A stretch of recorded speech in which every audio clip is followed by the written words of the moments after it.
time shifting property of Fourier transform.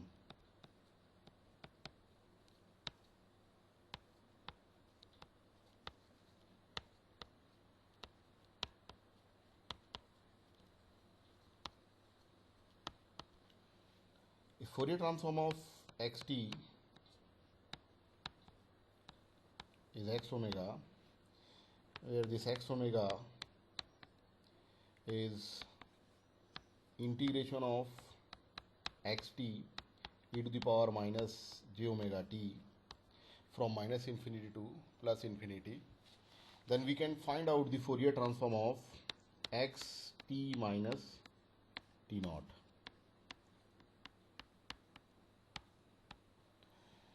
So the Fourier transform of xt minus t naught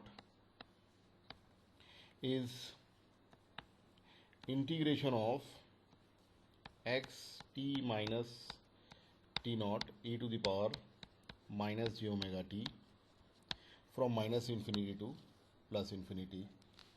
In this integration, this t minus t naught is replaced by k. K is another variable, so dt is replaced by dk because t naught is constant and there will be no change in the limits. So now the Fourier transform of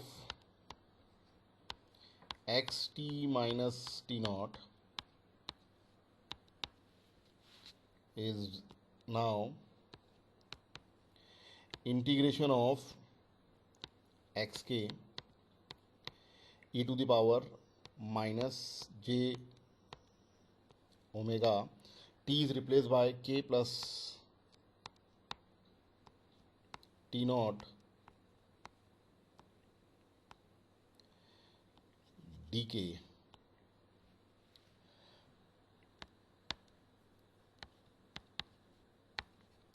This is xk e to the power minus j omega k e to the power minus j omega t naught.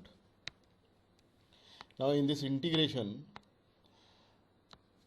this term e to the power minus j omega t naught is independent of k, so we can take it out, this term.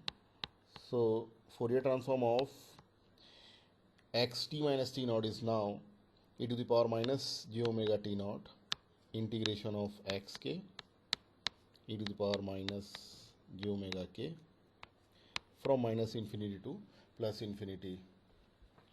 Now we can compare the two expressions.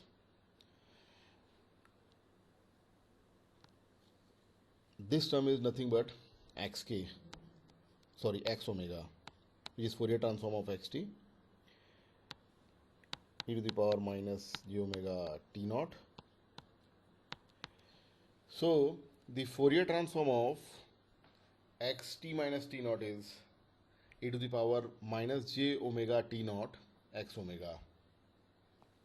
Similarly, we can find out the Fourier transform of xt plus t naught.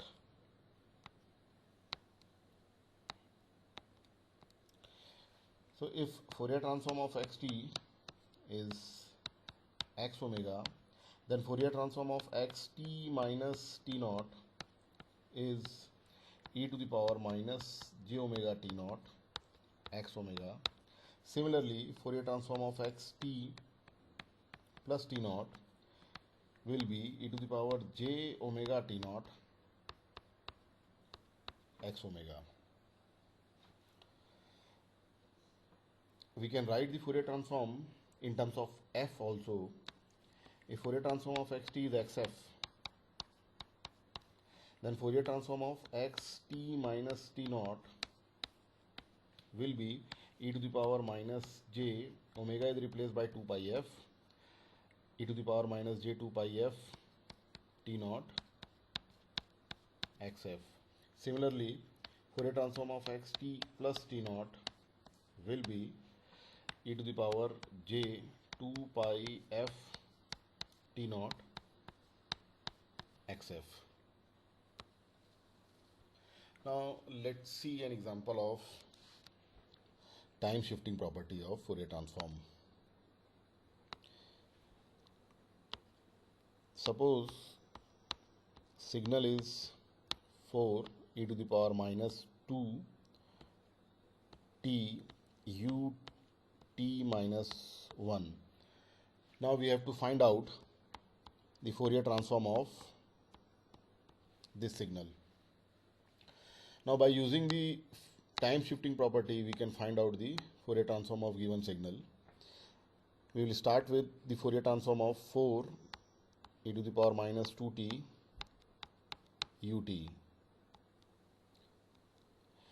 Fourier transform of this signal is 4 upon 2 plus j omega. Now applying the delay property,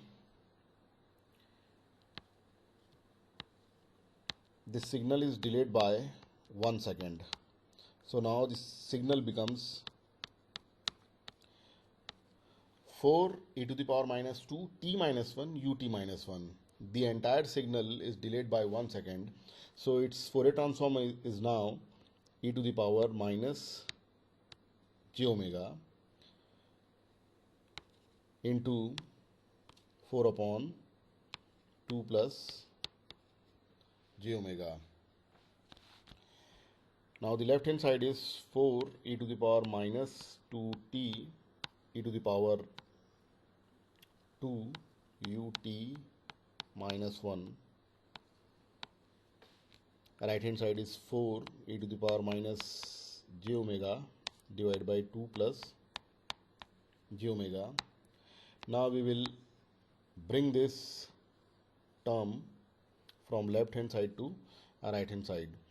So this signal will be 4 e to the power minus 2t u t minus 1, which is the given signal, and its Fourier transform is 4 e to the power minus 2 e to the power minus j omega divided by 2 plus j omega.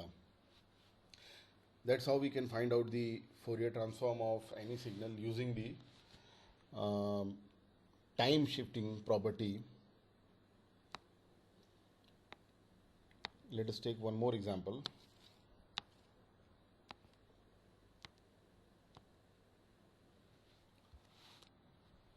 If xt is del t minus 3, find out x omega. Here Fourier transform of del t is known. Fourier transform of del t is 1. So now applying the frequency shifting property, del t is delayed by 3 seconds. So its Fourier transform will be e to the power minus j 3 omega into Fourier transform of del t, that is 1. So Fourier transform of del t minus 3 is e to the power minus j3 omega. So that's how we find the Fourier transform of signal using the time shifting property of Fourier transform.